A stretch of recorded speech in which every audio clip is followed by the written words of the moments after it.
the world, but give me Jesus, sweetest comfort of my soul. With my Savior watching o'er me, I will sing through every storm. Oh, the height and depth of mercy, oh, the length and breadth of love, oh, the fullness of redemption, pledge of endless life above.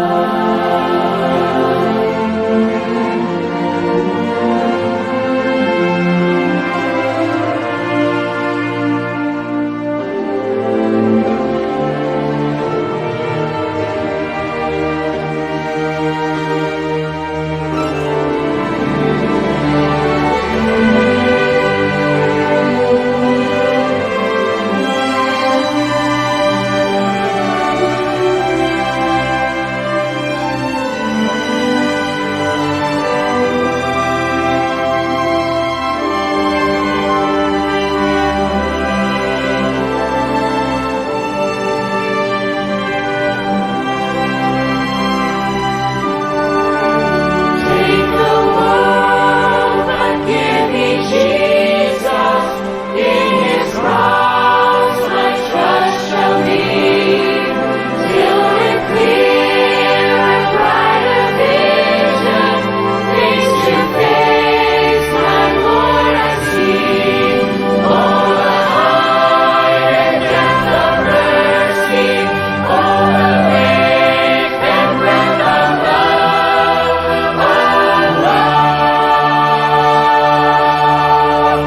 oh, the fullness of redemption, pledge of endless life above.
Hello, magandang umaga po sa ating pong lahat, mga minamahal ko mga kapatid.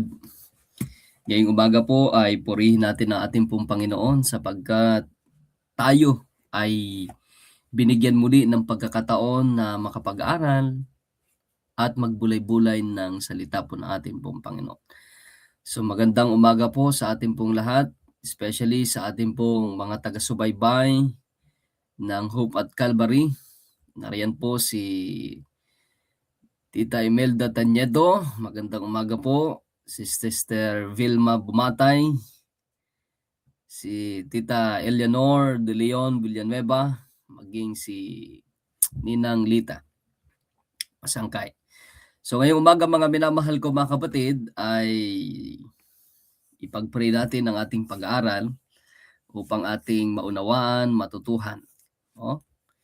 So ngayong umaga mga minamahal ay ilalagay natin ang atin pong screen sa atin pong pag-aaral upang at least mas maunawaan, mas mapakinggan, at ito po ay atin pong mabasa ng maayos upang atin pong masundan at atin pong maintindihan.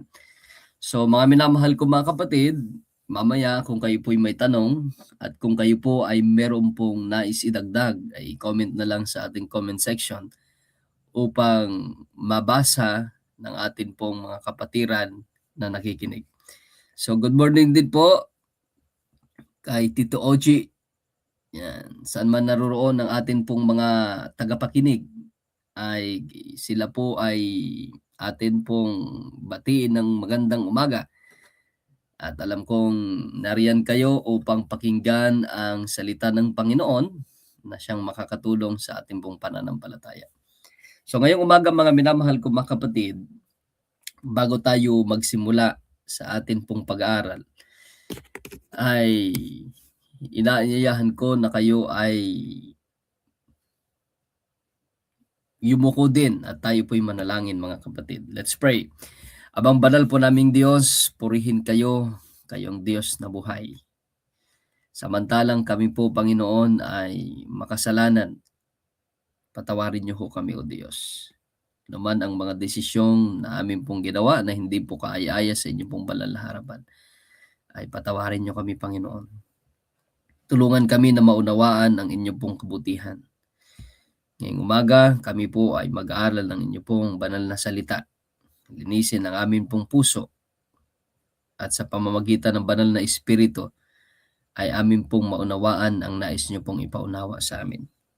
Maraming salamat po sa inyo pong kabutihan sa amin, na dahil kayo ang Diyos na nagbibigay ng pag-asa, unawa sa amin pong mapapag-aralan ngayong umaga. Pagsalita kayo sa akin, hindi ko maitaas ang aking sarili at maitaas ko ang inyong pong kabutihan sa pangalan ni Jesus. Amen.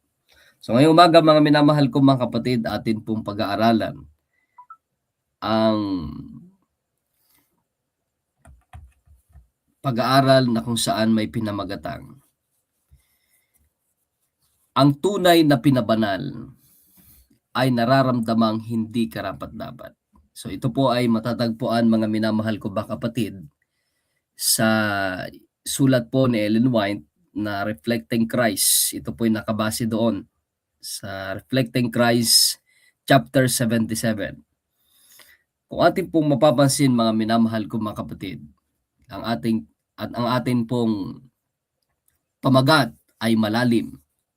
Ang tunay na pinabanal ay nararamdamang hindi karapat-dapat.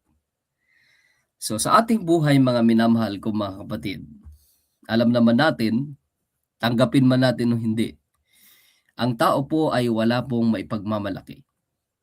Ang tao ay nabubuhay sa biyaya. Ang tao ay nabubuhay ayon lamang sa kabutihan at kaawaan ng Panginoon. Ang buhay natin ay galing sa Kanya. Ang buhay natin ay hindi po natin pwedeng maipagmalaki. Nakaya na nating mabuhay kung wala ang Panginoon. Hindi po mangyayari yan. Sapagkat ang Panginoon, mga minamahal ko mga kapatid, ay mahalaga sa buhay ng isang tao. Kapag ang isang tao ay walang Diyos sa kanyang buhay, hindi niya mauunawaan kung saan siya nanggaling at kung saan din siya patutungo. Ngayong umaga mga minamahal ko mga kapatid, ay nais ko pong samahan niyo ako sa isang pag-aaral na kung bakit ang isang taong pinababanal ng Diyos ay nararamdamang hindi karapat-dapat. Tunay nga na dahilan sa ating mga kasalanan, mahirap maging banal. Pero ang sabi ng banal na kasulatan, ang tao ay maaring maging banal kung siya po ay meron pong tinitignan, ginagawang mabuting example si Kristo at namumuhay ayon sa kalooban po ng Panginoon. So good morning din po kay Ninong Andoy, Ninong Orlan, kay Ma'am Maika, good morning din kay Tita Erlinda Esteban Monte Alto. Good morning din po, Pastor Ninong Rada. At isama natin sa prayer mamaya ang safe travel ng mga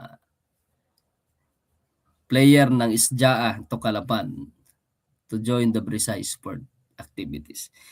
Good morning din Sir Jose Sarabia de la Rosa. Good morning din po sa atin pong minamahal na taga-subaybay, Tita Tess Tan. Good morning, Pastor, at sa lahat ng nakikinig ng Hope Channel. So ipagpatuloy po natin, mga minamahal ko mga kapatid. Ang ating pong text ngayong umaga ay matatagpuan sa Daniel 9 verse 18. Ang sabi po ni Haring Daniel ay ni Propeta Daniel, "O aking Diyos, ikiling mo ang iyong pakinig at dinggin. Lumalapit po kami sa inyo sapagkat hindi dahil sa aming katwiran, kaya inilalahad namin ang aming mga samo sa harapan mo, kundi dahil sa iyong hindi po ito. Hindi dahil sa ito po ay inilalahad namin ang aming mga samo sa harap mo, kundi dahil sa iyong dakilang kawan." So yan, mga minamahal ko mga kapatid. Kung babasahin natin ito, mga minamahal ko mga kapatid, tayong mga tao ay lumalapit sa Diyos, nakikipag-usap sa Diyos, nabubuhay, hindi dahil sa ating pong katwiran, hindi dahil sa ating mga gawa, hindi dahil sa kabutihan natin para pagpalain tayo ng Panginoon.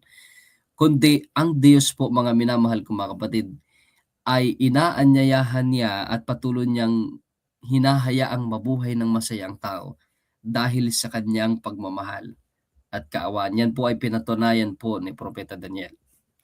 So kung atin pong mapapansin ngayon, mga minamahal kong mga kapatid, sa atin pong panahon ngayon, ano po? Good morning din po Ninang Maridel Santos.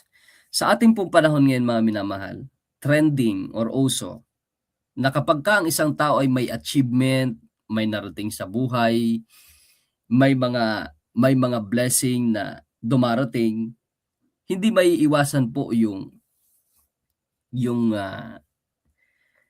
pagmamalaki o pagpapakita doon sa social media. Wala ho namang problema pagdating ho sa ganito.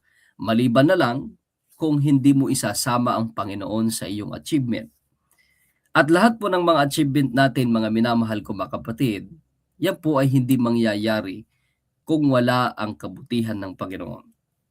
No? Wag lang sanang dumating sa punto na iyong sasabihin at ipapakita sa madla ng achievement ko na ito ay hindi ko naabot, na ang achievement na ito ay naabot ko kahit wala ang Panginoon. So hindi po pwede yun, mga minamahal. Dahil ang Biblia ay nagsasabi, mga kapatid, kung wala ang Panginoon, kung wala ang kanyang tulong, kung wala ang lakas na ibinigay niya sa atin, ay wala ho tayong magagawa. No, madalas yan ay nakikita, mga kapatid, yung mga achievements, lahat ng naabot sa social media, sa trabaho man yan, maging sa iglesia, mga achievements, mga minamahal ko mga kapatid. Kaya kung meron man tayong mga narating, meron man tayong naging karanasan na nakita natin na tayo ay naging successful o naging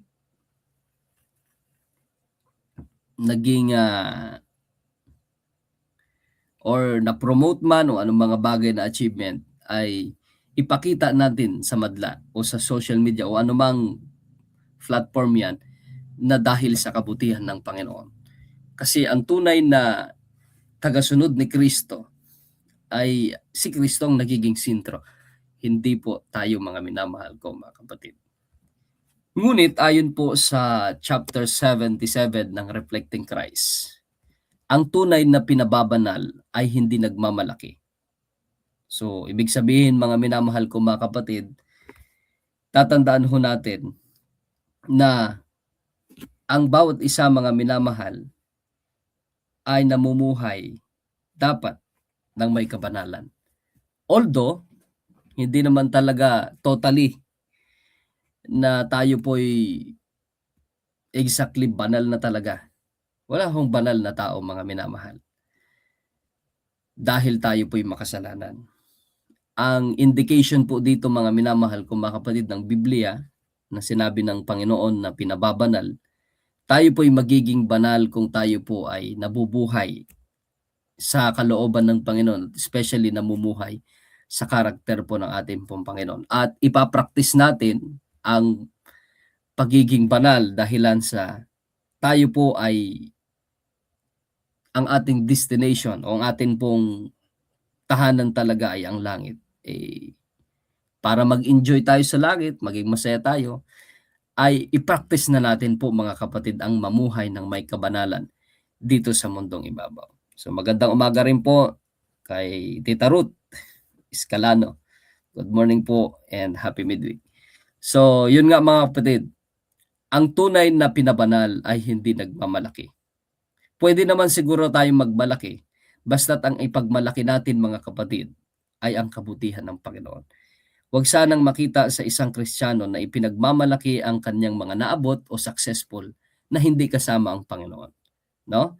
Kasi mga minamahal ko mga kapatid, unang-una, kapag ang isang tao ay nagmalaki at hindi niya pinagmalaki ang kabutihan ng Panginoon, ay di parang hindi niya ipinakita o hindi niya in-acknowledge ang kabutihan ng Panginoon sa buhay niya. So mahalaga pa rin mga kapatid magpakumbaba at makita at maramdaman ng isang taong hindi siya karapat-dapat. Pero dahilan sa kabutihan ng Panginoon ay natanggap niya yung ganung achievement at nangyari yun sa kanya. Kaya sabi diyan, habang lumalapit siya sa Diyos o tayo, lalo nating nararamdaman o lalo niyang nararamdaman ang kanyang pagiging hindi karapat-dapat. So 'di ba mga minamahal, dahilan sa mga maling desisyon, dahilan sa mga mali nating ginagawa, ay mahal pa rin tayo ng Panginoon. Hindi niya pa rin tayo pinapabayaan. So, tunay nga na sinasabi ng banal na kasulatan na may mga plano ang Diyos sa ating buhay. Na mga planong hindi natin ikapapahamak, kundi may mga planong ikasasagana natin, mga minamahal ko mga kapatid. Now, ang sabi po dito, hindi ito mababang self-esteem, no, mga minamahal ko mga kapatid. Hindi dahil sa kapag nagtagumpay tayo, no, kumbaga isipin natin mga kapatid, okay, nagtagumpay tayo, pero iisipin pa rin natin hindi tayo karapat-dapat. Hindi po ibig sabihin nun na pinabababa yung ating tiwala sa sarili, no, kundi ito po ay isang malalim na pagkaunawa sa kabanalan ng Diyos. So ibig sabihin lahat po ng mga bagay na narating natin mga minamahal, mga kabutihan ng Diyos na naranasan natin, ito po mga minamahal ko mga kapatid, ay isang pag-unawa o isang karanasan sa ating buhay na ang Diyos talaga ang gumagawa sa ating buhay. Ano man ang mga kabutihang ating ginawa, ano man ang mga achievement natin mga kapatid, ito po ay tungkol lamang sa kabutihan at kabanalan ng Panginoon at sa ating pangangailangan sa Kanya. So tunay nga minamahal ko mga kapatid, kapag araw-araw pala nating naunawaan na hindi tayo karapat-dapat, ibig sabihin, mas nauunawaan natin na kailangan natin ng ating pong Panginoon. Kailangan natin yung kanyang awa, kailangan natin yung kanyang kabutihan upang tayo po mga minamahal ko mga kapatid ay maging karapat-dapat sa harapan po ng Panginoon. So magandang umaga po, Brother Arnold, si Tito Arnold de Lara. Yan. Tagalubang po ito. Ito po sa amin. So yan. Ngayong umaga mga minamahal ko mga kapatid, ay meron tayong tatlong bagay na atin pong pag-aaral tungkol sa isang patunay na ang tunay na pinabanal ay nararamdamang hindi karapat-dapat. Okay? So, sabi po dyan mga minamahal ko mga kapatid, ang tunay na pinabanal, una yan mga minamahal, ang tunay na pinabanal ay nakikita ang sariling kakayahan na kulang. Yan mga minamahal ko mga kapatid, ito yung una. Bakit kaya sinasabi ng ating pong pag-aaral na ang tunay na pinabanal ay nakikita ang sariling kakayahan na kulang. Araw-araw po mga minamahal ko mga kapatid, tayo po'y mahina. Minsan nagre-rely tayo sa ating sariling kakayahan. Tama? Minsan nalilimutan na nga nating manalangin. Nalilimutan na rin nating magbasa ng Biblia. Kulang. Minsan nalilimutan na natin bago umalis ng bahay dahilan sa nagmamadali, nakakalimutan nating manalangin. Kulang pa din. Hindi ko lang alam mga minamahal ko mga kapatid kung naranasan ninyo na umalis tayo ng bahay na parang may kulang. Ano kaya yung kulang? Yung kulang mga minamahal ko mga kapatid, yung time natin sa Panginoon. Minsan higising na lang tayo, okay, nakalimutan na rin nating manalangin. Aalis na lang tayo ng bahay. Pero isipin natin mga kapatid, kulang. Ang kulang mga minamahal ko mga kapatid ay yung atin pong time sa Panginoon. Kaya minsan mga minamahal, nagkukulang din tayo sa ating kakayahan. At wala naman talaga tayong kakayahan. Lahat ng talento ay sa Diyos. Lahat ng bagay ay sa Diyos. Tayo ay katiwala lang mga kapatid. Ang sabi po diyan sa Reflecting Christ, page 91, ito nga sa chapter 37, ang mga nakaranas ng kabanalan, ito po mga kapatid, at nakakaranas pa ng kabanalan ng Biblia, ay nagpapakita ng espiritu ng kababaang loob. So yan, tunay na sinabi ng Panginoon mga minamahal, ang tunay na pinababanal ng Panginoon ay yung namumuhay at nagpapakita ng kababaang loob. Malinaw na kapag tayo bilang isang Kristiyano mga minamahal kong mga kapatid, ito talaga ang pinakaunang dapat karakter ng Kristiyano. Ang mayroong pagpapakumbaba o pagpapakumbabang puso. Bakit? Kasi ito po yung isa sa mga ipinakita ni Kristo na karakter niya na siya'y Diyos na, nagkatawang tao, pero siya pa rin ay nagpakumbaba sa harapan ng Diyos o ng kanyang amang nasa langit. Maging ang mga taong nakakasalamuhan niya, siya'y mapagpakumbaba, mga minamahal ko mga kapatid. Lagi siyang nagpipray, lagi siyang ginagamit niya ang salita ng Panginoon o ang salita niya. Dahil hindi siya nagre-rely sa sarili niyang karunungan at hindi rin siya nagre-rely sa sarili niyang mga lakas. Always siyang nananalangin upang hindi magkasala. Yan po ang isa sa mga karakter na nakakaranas tayo ng kabanalan. Na makita ang ating sariling hindi karapat-dapat at kailangan pa rin natin ang presensya ng Panginoon. Kung mapapansin natin mga minamahal ko mga kapatid, ang sabi po sa statement na ito, the prophet Daniel o si prophet Daniel was an example of true sanctification. O sige, si Daniel po ang isa sa mga magandang halimbawa sa tapat na pagpapakabanal. Bakit po kaya? His long life was filled with noble service for his master. Kung atin po mapapansin mga kapatid, Daniel was a prayerful man in his time. Lagi siyang nananalangin sa Panginoon. He always rely on God. Mahalaga ang panalangin mga kapatid because prayer is the breath of our soul. It's our way to communicate with God. Kaya without prayer, without connection with the Lord. Because prayer is our what? Is our way to have a connection with God. No? Para magkaroon tayo ng communication sa ating pong Panginoon, manalangin.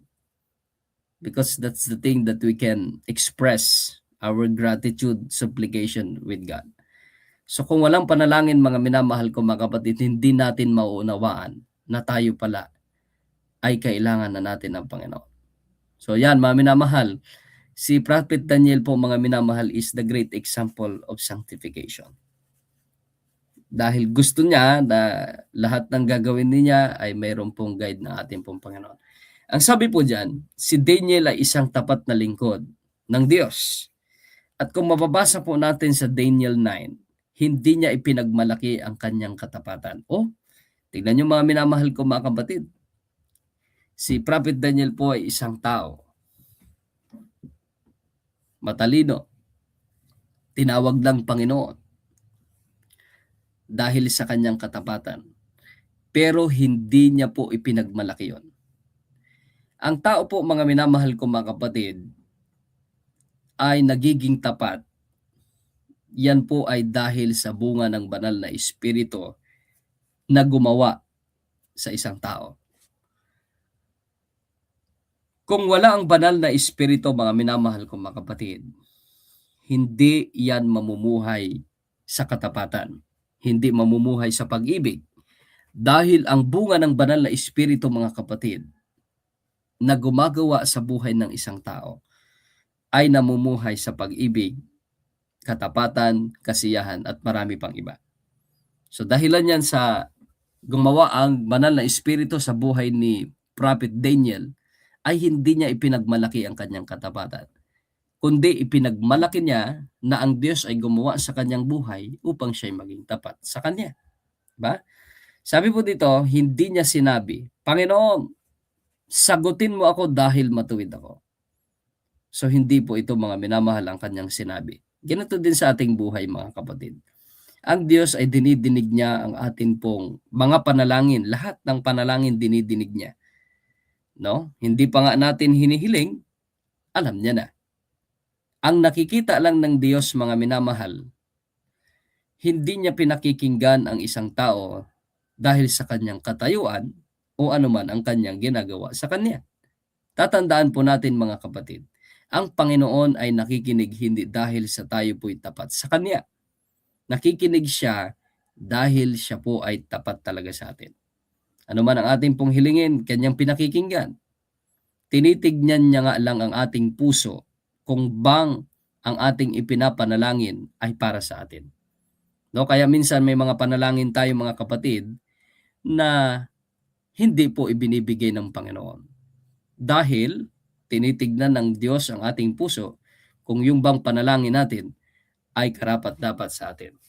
Okay? Kaya sabi po dito, sa halip sinabi niya, hindi dahil sa aming katwiran, kundi dahil sa iyong kawan. So lahat po ng mga blessing mga kapatid, lahat ng mga answered prayer, lahat ng ating pong mga pakikipag-usap ng Diyos, yan po ay nasasagot mga kapatid, hindi dahil sa tayo po. Ano po, mga kapatid, tatandaan niyo po ito. Sinasagot ng Panginoon ang ating mga sinasagot ng Panginoon ang ating mga panalangin hindi dahil sa tayo po'y matuwid, sumusunod, hindi dahil sa tayo po'y tapat sa Diyos, kundi ang ating mga panalangin ay sinasagot ng Diyos dahil ang Panginoon ay maawain, mapagmahal, at laging tapat sa atin. Amen? So ganyan po kabuti ang Panginoon. Ganyan po naranasan ni Prophet Daniel ang kabutihan po ng Panginoon. Kaya hindi siya nagmamalaki na, oy ako, sinasagot ng Panginoon dahil tapat ako sa Kanya, lagi ako nananalangin. No. Sinasagot ng Panginoon ang panalangin ni Prophet Daniel noong panahon niya dahil tapat ang Panginoon sa Kanya. Okay? Kaya sabi dyan mga minamahal ko mga kapatid, habang mas nakikita natin ang kadakilaan ng Diyos, mas nakikita natin ang ating kakulangan. O di ba mga minamahal? Ang ganda ng ating topic na blessed na tayo ng Panginoon, naramdaman na natin na gumawa na ang Panginoon sa atin, pero kulang pa din mga minamahal ko mga kapatid. Kung magiging kulang ito, kung hindi natin nakikita na tayo'y kulang pa din.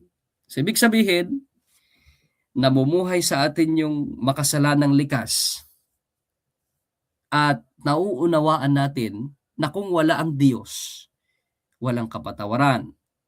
Kung wala ang Diyos, wala tayong buhay. Kung wala ang Diyos, wala tayong kaligtasan. So, ibig sabihin, mga minamahal ko mga kapatid, hindi tayo karapat-dapat na makaranas nito because of our sins. No? Nararanasan natin ito dahil tayo'y nabubuhay sa biyaya ng Panginoon, sa pagmamahal ng Panginoon. Kita niyo mga minamahal ko mga kapatid, ganyan kabuti ang Panginoon. Kaya kung tayo ay nakakaranas ng naiisip natin, Lord, salamat, bagaman ako'y makasalanan, pinagpapala mo pa rin. May mga desisyon ako, may nagagawa akong kasalanan na hindi karapat-dapat sa inyong balalapan, pero minamahal niyo pa rin ako. That's grace, mga minamahal. We are not deserved to be loved, but because of the grace of God, we are deserved. Diba? Ganyan kabuti ang Panginoon. Kaya habang mas nakikita natin, no, ang kadakilaan ng Panginoon, ay mas nakikita natin ang ating sariling may kakulangan. Okay? So ibig sabihin, kung wala ang Diyos, wala tayo. Pero dahil sa kanyang pag-ibig, pinupunan niya ang ating pong mga pangangailangan. Amen?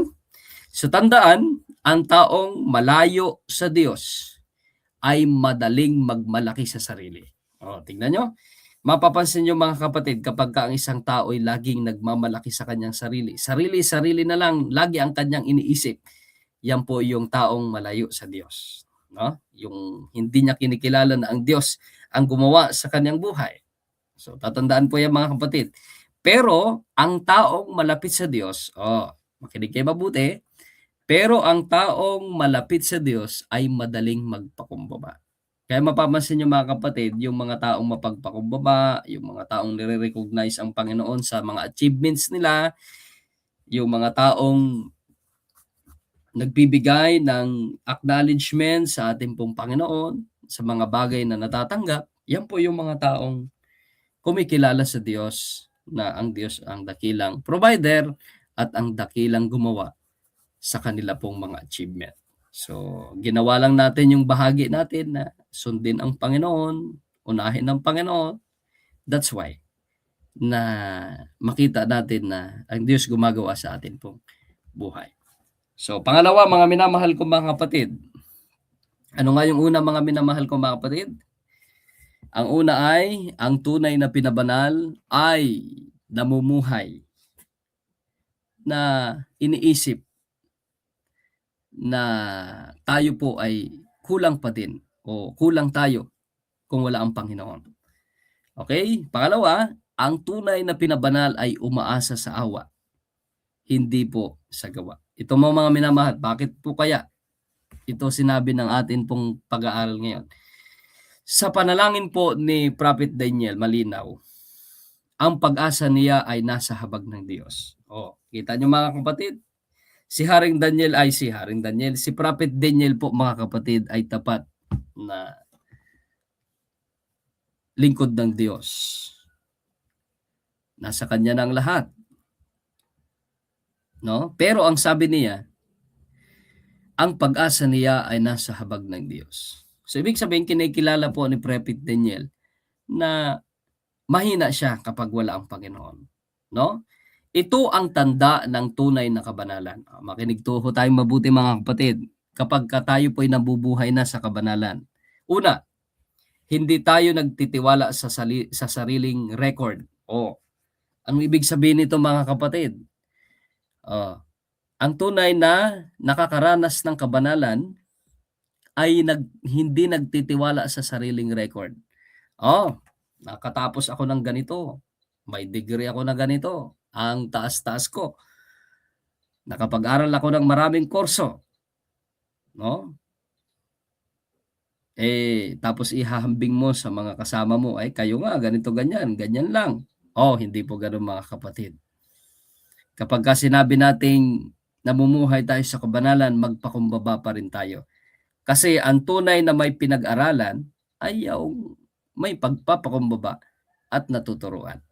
Hindi yung napansin lang ng mga kapatid na ikay nagkamali at itutuwid, ayaw mong magpatuwid.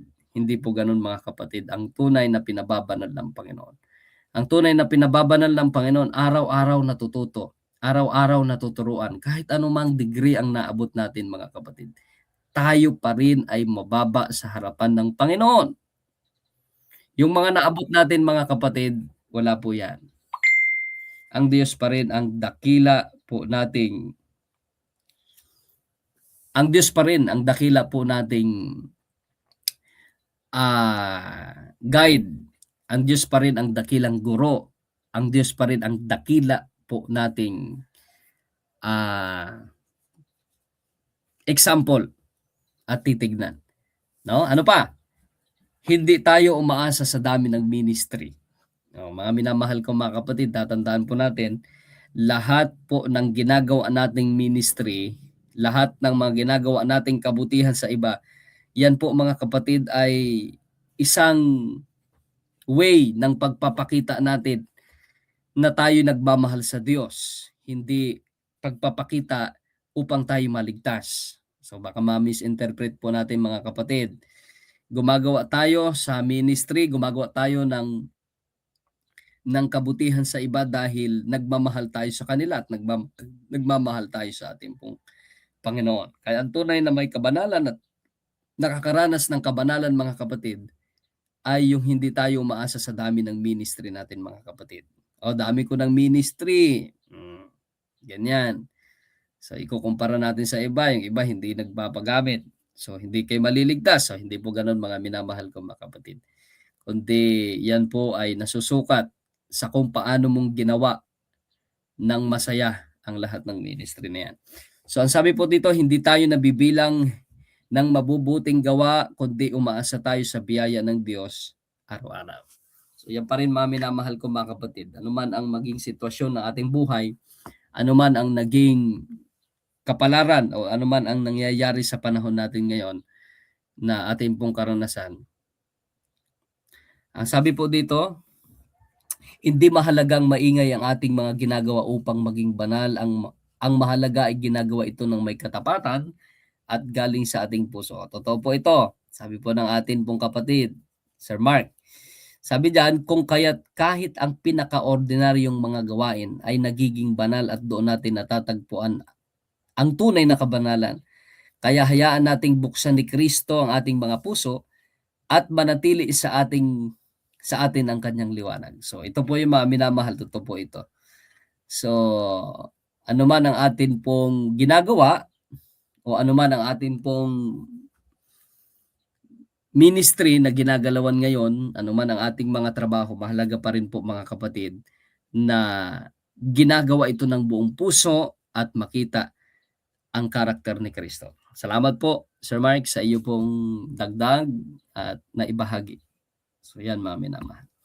So minsan, ang sabi po dito mga kapatid, minsan kapag matagal na tayo sa iglesia, iniisip ko o iniisip natin, okay na ako.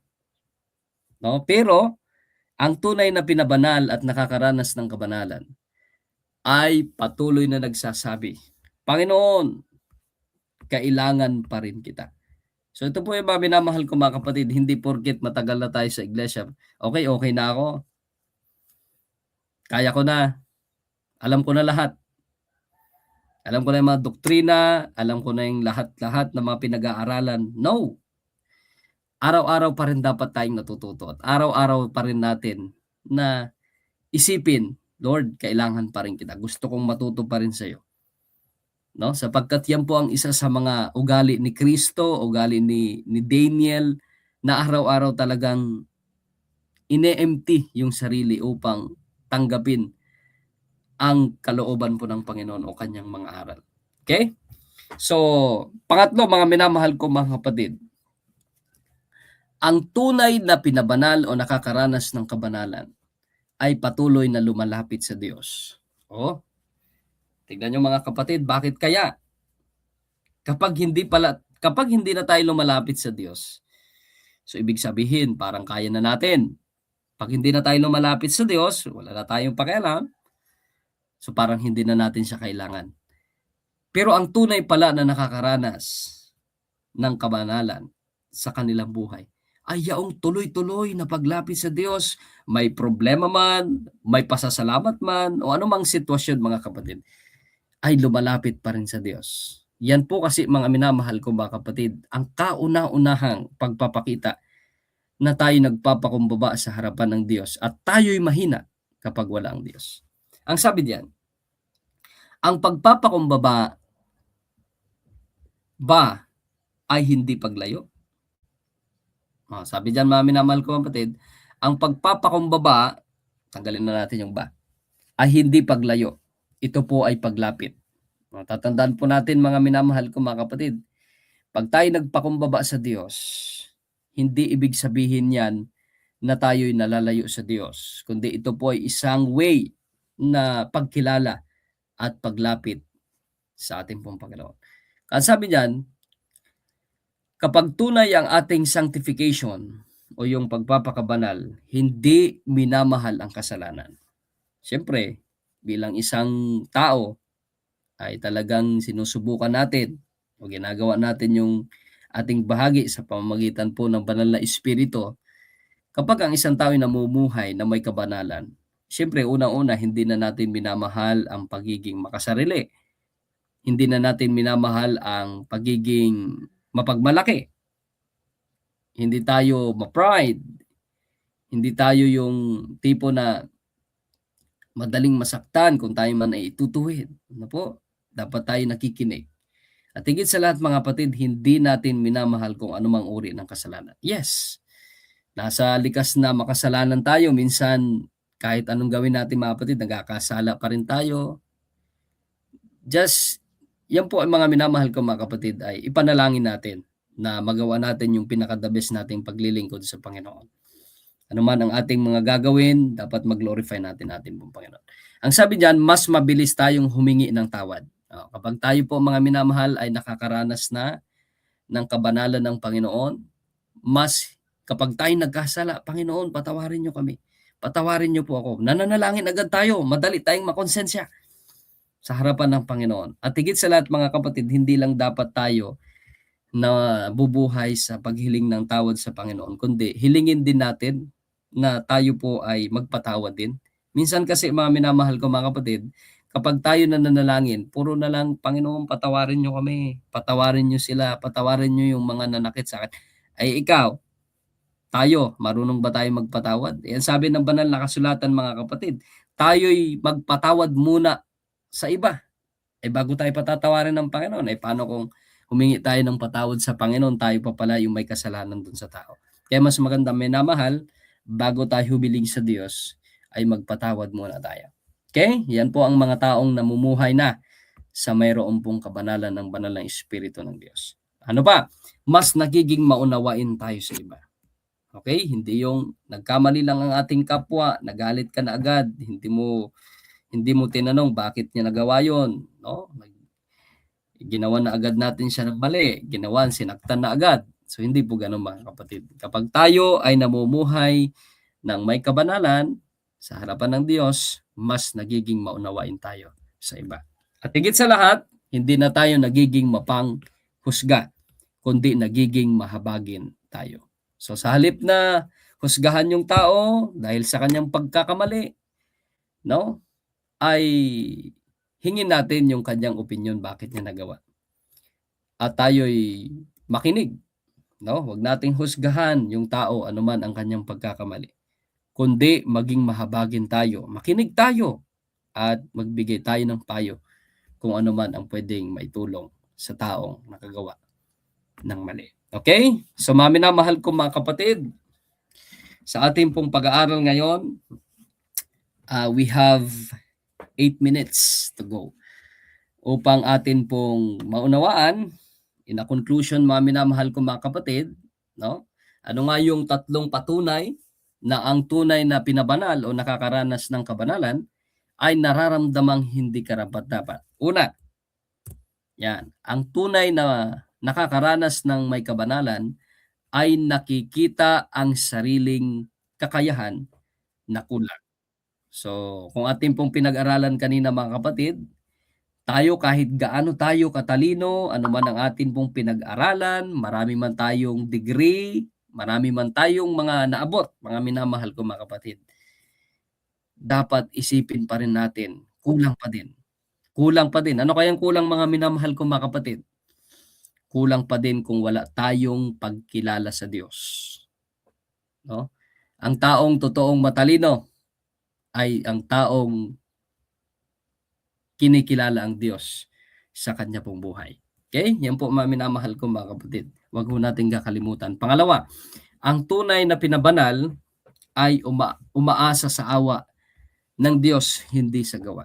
So, kung ating mapapansin si Prophet Daniel, nakita niya sa kanyang buhay na although tapat na siya sa Diyos, pero araw-araw pa rin siya na nakadepende sa katapatan ng Panginoon. So hindi dahil sa, okay, magaling na ako, okay, ako na ang pinakamagaling sa amin. No, hindi po ganoon, mga minamahal kong mga kapatid. Kundi ang Panginoon, mga kapatid, ay hindi nakabase sa anumang ating kakayahan na naabot, no? Kundi nakikita niya pa rin, gusto niya na makita sa ating puso na araw-araw empty tayo. Empty na nais nating punan yung ating sarili ng kabutihan o righteousness ng Panginoon.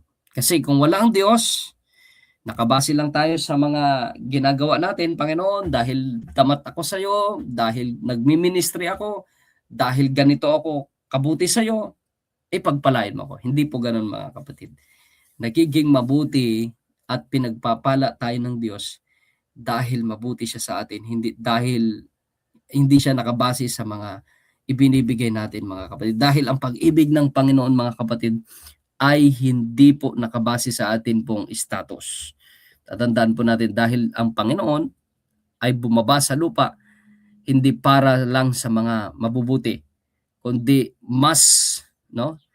Wala man talagang mabuti, mga kapatid. Ang Panginoon ay niligtas ang lahat.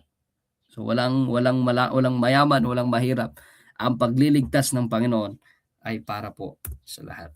Kaya sabi diyan, pangatlo, ang tunay na pinabanal ay patuloy na lumalapit sa Diyos. Yan.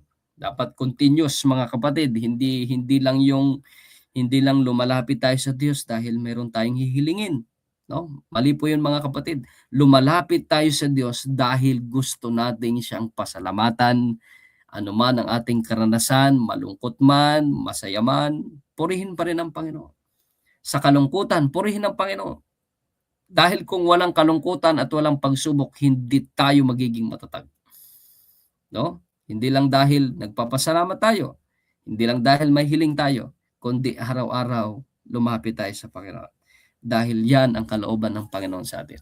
Kaya sabi diyan, habang lumalago tayo kay Kristo, mas bumababa ang tingin natin sa ating sarili. Oh, praise the Lord. No? Kapag tayo pala ay namumuhay ng may kabanalan at lumalago sa Panginoon, mas bumababa pala ang tingin natin sa ating sarili. Ibig sabihin, ibig sabihin, nabubuhay na tayo sa pagpapakumbaba, hindi natin iaangat yung sarili natin, kundi ang iaangat natin ay ang ating pong Panginoon. Di ba? Marami tayong mga kaalaman tungkol sa Biblia na sinasabi ng Panginoon na kailangan talaga na huwag mamuhay sa sariling kakayahan. Okay? Ano pa? Mas tumataas ang tingin natin sa Diyos. Siyempre, kapag tayo marunong na magpakumbaba, titingalaan natin at i-recognize natin ang ating pong Panginoon. At mas lumalalim ang ating pag-asa sa kanyang biyaya. So, amen. Ganyan kabuti ang Panginoon, mga kapatid. Ayaw niya na, ang ano kasi, mga minamahal, ang pagiging makasarili at mapagmataas, hindi po kasi ugali ng Panginoon yan. No? Kahit mataas ng Panginoon, nagpakumbaba siya sa atin upang maipakita ang kanya pong karakter. Ang ugali kasing makasarili at mapagmataas ay hindi po ugali ng Panginoon, yan po'y ugali ni Satanas. Kaya minsan, yung ganitong mga pag-aaral, hindi po dahil sa tayo po'y saktan o i-rebuke ng Panginoon. Yung mga ganitong pag-aaral, mga kapatid, tungkol sa pagpapakumbaba, yan po ay gusto ng Panginoon sa atin. Para maranasan natin na nabubuhay tayo sa karakter ng Panginoon, hindi sa karakter po ni Satanas. Kasi kapag ka naranasan natin, sarili mo na lang iniisip mo, kasi yan ang ugali ni Satanas, mga kapatid. Lagi na lang iniisip niya yung sarili niya, siya ang magaling, ganito, ganyan. Pero dahilan sa itinuturo yung pagiging mapagpakumbaba ni Kristo sa ating buong buhay, diyan natin mauunawaan na kailangan natin ang Diyos para makita na lumalago tayo at namumuhay tayo ng may kabanalan. Dahil yan ang kauna-unahang karakter na ipinakita ni Kristo sa ating buhay, yung pagiging mapagpakumbaba. Kaya ngayong araw, mga minamahal ko, mga kapatid, ngayong araw, anong araw ngayon? March 18, no? Tanungin natin sa ating sarili, ang akin bang paglago ay nagdudulos ng pagmamataas o pagpapakumbaba. Yan lang naman minamahal ko mga kapatid. The center of our topic is pagiging mapagpakumbaba sa Diyos o pagmamataas sa sarili. So kaya ngayong araw na ito mga minamahal ko mga kapatid, think lahat po ng ating pong gagawin, no? Bago tayo umalis ng bahay, magpakumbaba tayo sa Panginoon, humingi tayo ng tawad, magpasalamat tayo na ngayong araw nakarinig tayo ng blessing na pag-aaral na kailangan ko talaga ang Panginoon.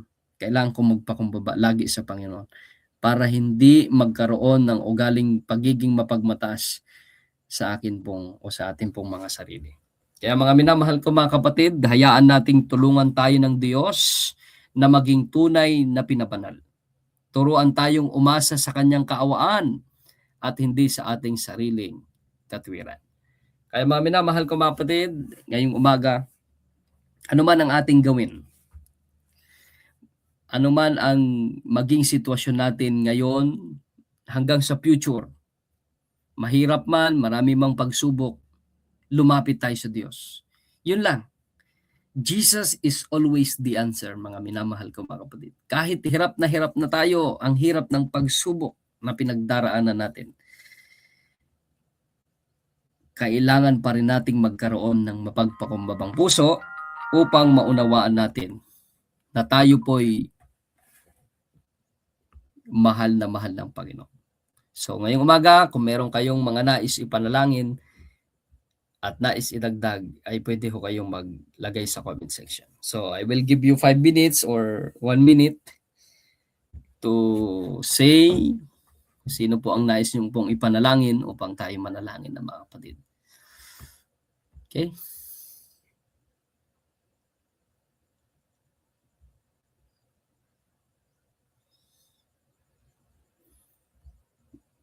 Okay.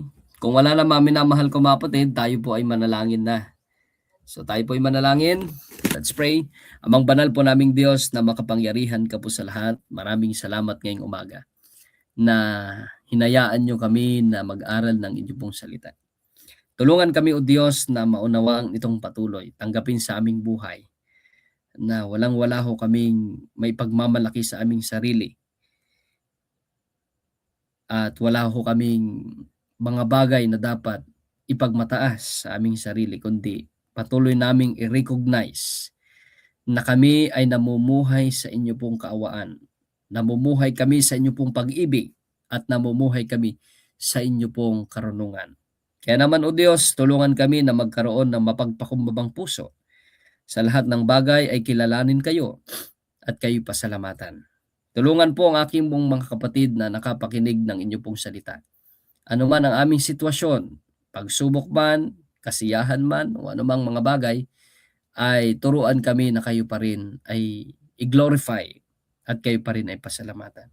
Aking pong dalangin o Diyos ang aking pong mga kapatid na may karamdaman, especially ang Tita Marshall.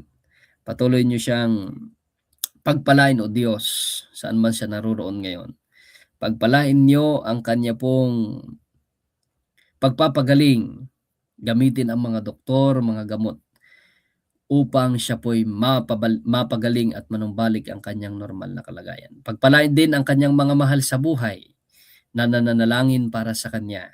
Pagpalain din ang kanilang mga hanap buhay upang ma-provide ang kanya pong mga pangangailangan. Pagpalain din ang lahat-lahat o Diyos ng mga estudyanteng pupunta ng Kalapan sa Prisaa. Kanay inyo po silang gabayan, ilayo sila sa anumang uri ng kapamakan at ma-enjoy nila ang kanila pong paglalaro doon kasama ng kanila pong mga kasama upang mailayo sila sa anumang mga injury, anumang mga bagay na hindi kaaya-aya ay ilayo nyo sila o Diyos upang sila'y makapunta at makabalik din ng maayos makita ang kanilang mahal sa buhay. Panginoon, narito po ang inyong pong bayan. Kasama kong nananalangin ngayon. Marami ho silang hiling.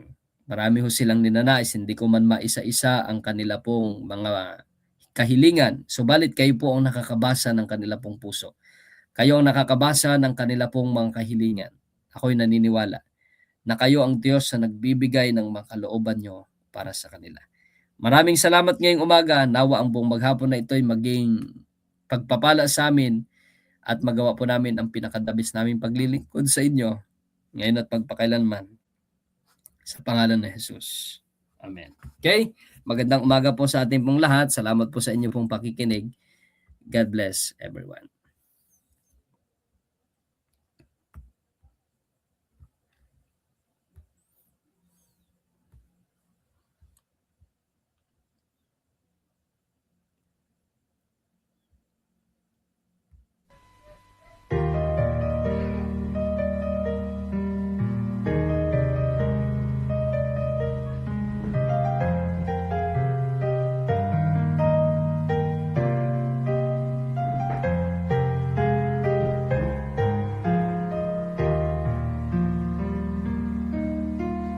Naglalakbay tayo sa makitid na landas, at nauna na sa atin ang iba. Mga banal na buhay ang kanilang inalay bilang patunay sa pagmamahal nila. Napaliligiran tayo ng madlang tao, namumuhay na ibig ng Diyos. Tulad ng mga nauna, mag-iwan tayo sa iba ng mabuting halimbawa ng sila'y di mawala. Sana lahat tayo ay maging tapat na mga maging ehemplo sa lahat. Ang bawat hangarin, pati buhay natin, maging ilaw na akay sa iba. Pananalig sana natin makita nila.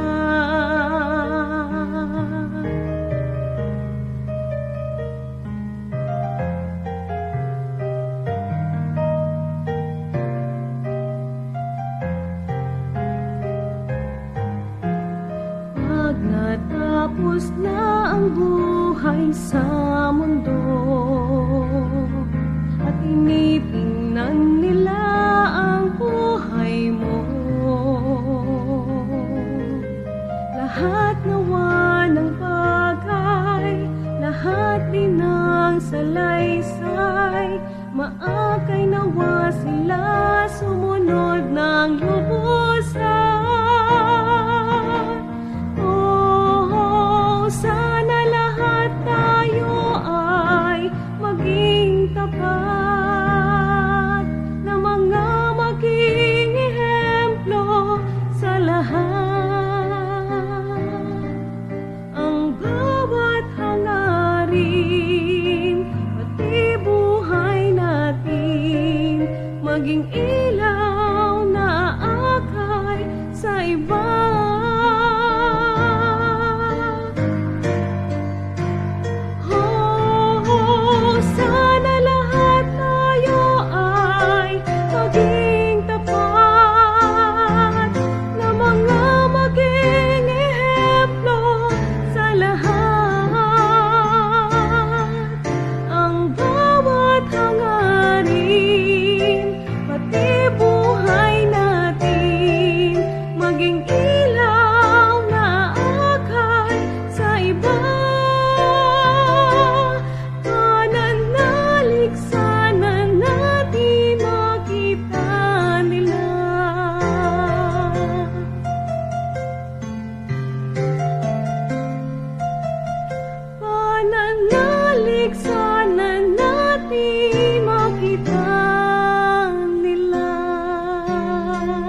are to preach, we are to teach, we are to fight.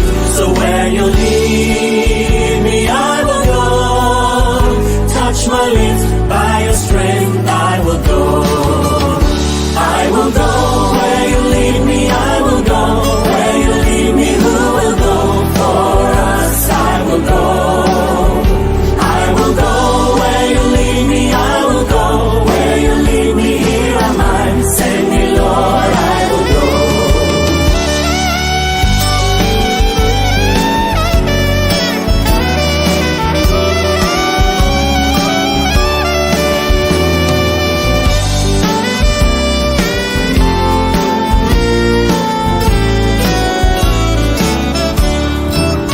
Because my eyes have seen the King, I must tell all the world, worship Him. In all the nations, in all the